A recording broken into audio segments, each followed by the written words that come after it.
चित्रपट निर्मितीचा हा जो तुमचा प्रवास आहे त्याबद्दल थोडक्यात सांगा. म्हणजे pre production, production, post production, काय काय ऍक्टिव्हिटी होत्या, कोणी कोणी मदत केली? यस.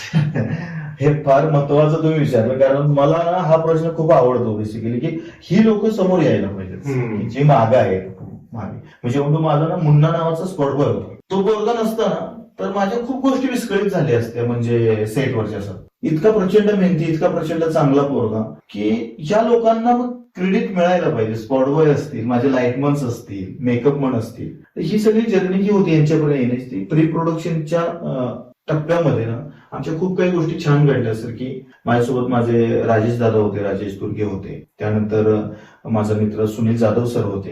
ही दोन लोक अशी होती ना, ती प्रत्येक टप्प्यावर माझ्यासोबत होती, की सुनील नाही तू करतोयस ना, तू बरोबर करतोयस, तू बरोबर करतोयस. आणि जिथं वाटतं ना त्यांना की हे चुकतंय, तर ते निश्चित सांगायचं नाही सुनील हे असं नको करायला, आपण थांबूया.